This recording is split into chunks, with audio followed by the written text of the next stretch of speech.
Start करते हैं हम अपने एनीमे के एक्सप्लेनेशन। तो हमें एक जादू का शहर दिखाया जाता है जहाँ पे हर काम जादू से होता है। हर बच्चा बच्चा यहाँ पे जादू जानता है। यहाँ पे डायनासोर का उड़ना, जानवरों का पानी में रहना बहुत ही आम सी बात है। मतलब वो चीज़ें जो आम दुनिया में नहीं हो सकती हैं। नेक्स्ट सीन में हमें दिखाया जाता है एक घर जो कि जंगल में होता है, बाकी सारी आबादी से अलग। शहर में हर बंदा अपना छोटा छोटा काम करने के लिए भी जादू का इस्तेमाल करता है, लेकिन उसका क्या जिसको जादू ना आता हो। और ऐसा ही एक करेक्टर होता है जो कि जंगल में रह रहा होता है, और हमें दिखाया जाता है ये मेन करेक्टर होता है, और ये फिज़िकली बहुत ही ज़्यादा स्ट्रांग होता है। देख रहे हो भाई, डंबल्स को तो ये कुछ भी नहीं समझ रहा है, हलवा समझ रहा है, हलवा। और ये अपने रैप्स को अमल करके घर वापस चला जाता है, जहाँ पे हमें दिखाया जाता है उसका बाप बैठा होता है। वो जादू जानता होता है, और वो कहता है कि मुझे पता है कि मेरा बेटा जादू नहीं जानता, उसके लिए शहर में रहना ख़तरों से खाली नहीं है। पर कोई बात नहीं, जादू वो ना सीखे, लेकिन मैं उसे फिज़िकली इतना ज़्यादा स्ट्रॉन्ग बना दूंगा कि वो कहीं पे भी सर्वाइव कर सके।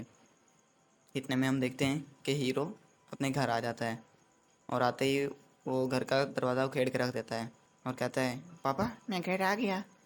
जिस पे उसका बाप बहुत ज़्यादा गुस्सा करता है और कहता है कि दरवाज़ा तोड़ते नहीं होते, दरवाज़ा खोलते होते हैं।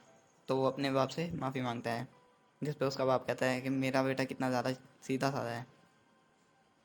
और हमें बताया जाता है कि जो मेन कैरेक्टर है उसका नाम मैश है, तो अब से हम उसे मैश बुलाएंगे। तो मैश कहता है कि मैं दरवाज़ा जैसा था वैसा कर देता हूँ, और वो दरवाजे को लगाने लग जाता है, लेकिन गलती से वो सीधे के बजाय टेढ़ा लगाता है, जिस और उस पर अपनी पूरी जान लगा देता है, जिसकी वजह से दरवाज़ा वहीं पर टूट जाता है। और इसकी वजह से उसका बाप बहुत ज़्यादा गुस्सा करता है।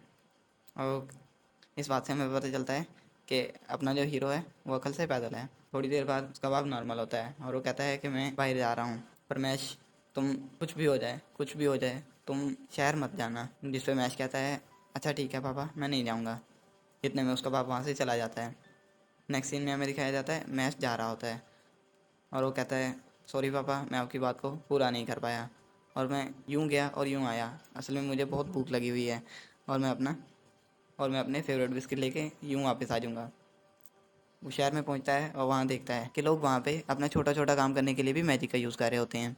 जिसको देख के मैच कहता है, ये काम तो हाथ से भी किए जा सकते हैं, लेकिन इन लोगों को क्या है, ये हर काम मैजिक से करते हैं। और मैच अनजाने में जो वो पैसे घर से लाया होता है उनको ज़ोर से दबा देता है, जिसकी वजह से वो मुड़ जाते हैं। वही पैसे शॉपकीपर को देता है, और शॉपकीपर ये देख के बहुत ही ज़्यादा हैरान हो जाता है कि ये तो बहुत ही स्ट्रॉन्ग मटेरियल से बना हुआ है, ये किस तरह से मुड़ सकता है। तो वो इतने में मैच कहता है, दो मुझे वापस, मैं तुम्हें ठीक करके देता हूँ। तो मैच उसे अपने हाथों से ही ठीक कर देता है, जिसको देख के शॉपकीपर के तो होश ही उड़ जाते हैं। और वो कहता है, असंभव। थोड़ी देर में वहाँ पे हवा चलती है, जिसकी वजह से मैच का हुडी उतर जाता है, और जिसको देख के लोग कहते हैं, ये कैसे मुमकिन है, ये लड़का, इसके पास तो मैजिक ही नहीं है, और ना ही इसके चेहरे पे मैजिक वाली लाइन है। और हमें पता चलता है कि यहाँ पे जितने भी लोग हैं जिनको मैजिक आता है उनके चेहरे पे मैजिक की लाइन होती है। नेक्स्ट सीन दिखाया जाता है एक स्टेशन का, जहाँ पे एक ऑफिसर बैठा होता है न्यूज़पेपर पढ़ता हुआ। वहाँ पे फ़ोन बजता है और वो कहता है, अच्छा ठीक है मैं पहुँच रहा हूँ। वापस से सीन मैच पे आ जाता है। मैच जा रहा होता है, और रास्ते में मैच एक ऑफिसर से टकरा जाता है। उस ऑफिसर ने बहुत ज़्यादा पी हुई होती है, और मैच से बहुत ज़्यादा बदतमीज़ी करता है और कहता है कि तुमने मेरी तो सारी यूनिफॉर्म ख़राब कर दी। जिसमें मैच उसकी यूनिफॉर्म खींचता है और कहता है, मैं ये तुम्हें धोकर दोबारा दे दूँगा। और मैच उसको अपनी तरफ से ऐसा खींचता है, मगर उसकी यूनिफॉर्म उसके हाथ में ही आ जाती है, जिसको देख के उस ऑफिसर को और ज़्यादा गुस्सा आ जाता है।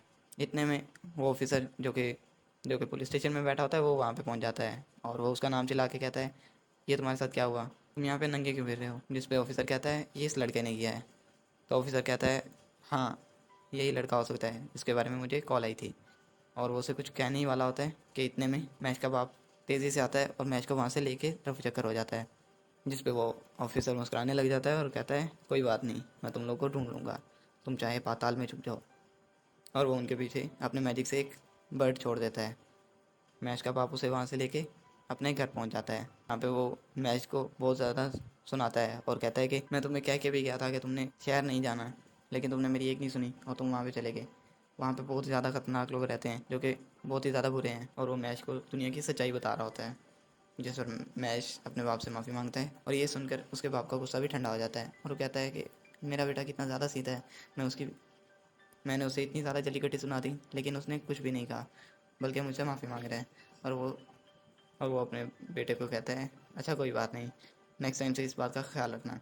और इतने में मैश अपने बाप को अलविदा कह के प्रैक्टिस से निकल जाता है। और हम देखते हैं बाहर पेड़ पे वही चिड़िया बैठी होती है, जिसको मैश का बाप भी नोटिस कर लेता है।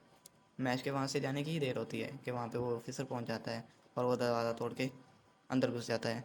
और हमें पता चलता है कि मैश का जो बाप होता है वो भी कोई इतना ज़्यादा अच्छा मैजिशियन नहीं होता, जबकि वो ऑफिसर यहाँ के टॉप 10 मैजिशियन में आता होता है।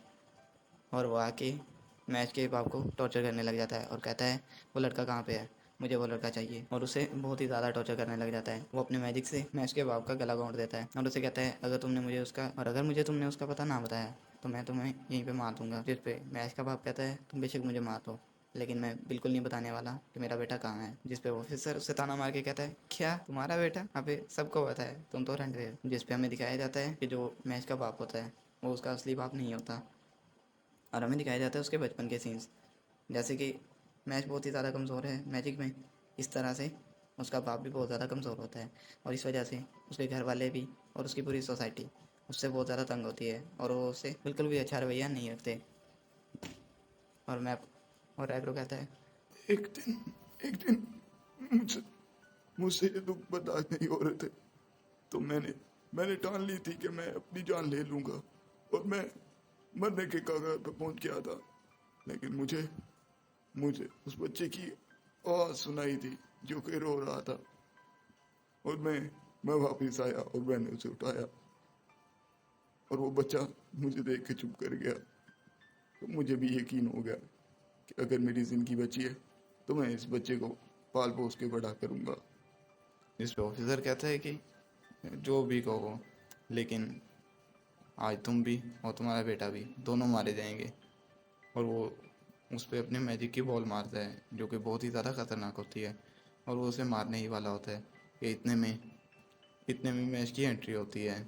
और वो एक ऑफिसर को अपने गुस्से पे रख के घर से बाहर पटक देता है। और वो पुलिस ऑफिसर और उसके साथ बाकी ऑफिसर जो भी आए होते हैं वो ये देख के दंग रह जाते हैं कि एक लड़के के पास इतनी ज़्यादा ताकत।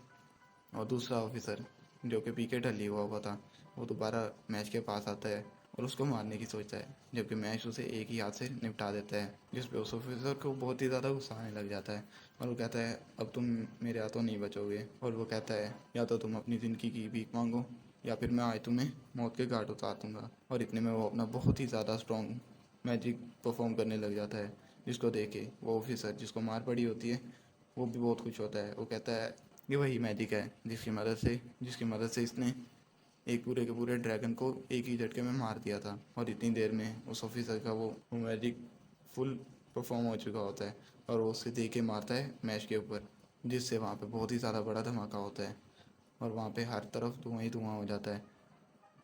थोड़ी देर बाद जब वहाँ से धुआं हटता है तो हम देखते हैं कि ऑफिसर तो बिल्कुल ठीक खड़ा होता है, और धुएं में हम देखते हैं कि मैच भी बिल्कुल ठीक खड़ा होता है, जिसको देख के दोनों ऑफिसर्स बहुत ही ज़्यादा हैरान होते हैं। वो कहते हैं, कैसे पॉसिबल है, ये तो ये तो बहुत ही ज़्यादा स्ट्रॉन्ग मैजिक था जिसकी मदद से पूरा का पूरा ड्रैगन मर गया था, ये बच्चा कैसे बच गया।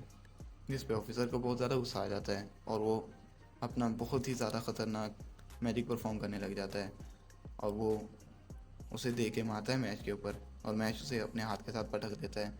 और दूसरी बार वो मारता है और मैच उसे फिर पटक देता है। जैसे कि हमें पता है कि मैच बहुत ही ज़्यादा फिजिकली स्ट्रांग है और इसने हमने देख भी लिया। मैच उसकी मैजिकल बॉल के साथ खेलने लग जाता है और उसका मजाक बनाने लग जाता है, जिस पे ऑफिसर को बहुत ज़्यादा गुस्सा आने लग जाता है और वो अपना आखिरी दाव खेलता है, जिससे मैच आराम से बच जाता है। और मैच कहता है, बस बहुत हो गया, और वो नीचे से अपने बाप की छड़ी उठा लेता है, जिसको देख के ऑफिसर के पैरों से तले से ज़मीन निकल जाती है।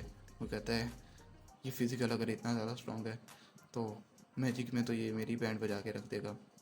और वो अपने सामने एक स्पेल कास्ट करने लग जाता है, जिसके साथ उसके सामने एक शील्ड बन जाती है और वो कहता है, मैं इससे नहीं हार सकता।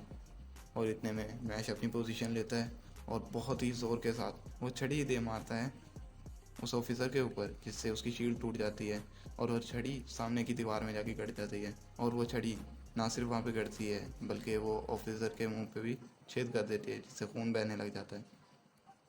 और ये देख के वो ऑफिसर के पैरों के नीचे से ज़मीन निकल जाती है और वो बहुत ही ज़्यादा कांप रहा होता है। लेकिन वो कहता है कि इस तरह से कौन इस्तेमाल करता है इस मैजिक स्टिक को, और मैच कहता है ये तो मेरा स्टाइल है। वैसे लौंडा सख्त बहुत है भाई। वैसे मुझे इसकी पर्सनैलिटी सासू के जैसी लगी है। आप लोग कमेंट करके बताना कि आप लोग को लगी है या नहीं। और अब उस ऑफिसर को पता चल जाता है कि मैं चारों खाने चित हो चुका हूँ, और वो अपना आखिरी कार्ड फेंकता है। वो कहता है ये लड़का यहाँ के लिए नहुसत है, मैं इसे अपने देवता के सामने लेके जाऊँगा। अगर तो उन्होंने इसे एक्सेप्ट कर लिया तो वो ये सोसाइटी में रहेगा, और इसको मैं मैजिक भी सिखाऊंगा, और वो भी सबसे अच्छे स्कूल में। जिस पे मैश का बाप कहता है तुम इसकी बातों में मत आना, ये बहुत ही कमीना शख्स है। और मैश कहता है मुझे ये एक्सेप्ट है, अगर तुम यहाँ पे दोबारा आए तो मैं ना तुम्हें छोड़ूंगा, और ना मैं तुम्हें छोड़ूंगा और ना तुम्हारी फैमिली को। और मैश उसकी शर्त पे राज़ी हो जाता है। सीन चेंज होता है और हमें दिखाया जाता है एक बहुत बड़ा स्कूल होता है जहाँ पे बारिश हो रही होती है और बिजलियाँ कड़क रही होती हैं। इतने में हमें दिखाया जाता है एक लड़का जो कि वहाँ जा रहा होता है। ये और कोई नहीं मैश ही होता है, और वो वहाँ पहुँच के कहता है लो मैं आ गया, और यहीं पे हमारा एपिसोड ख़त्म हो जाता है।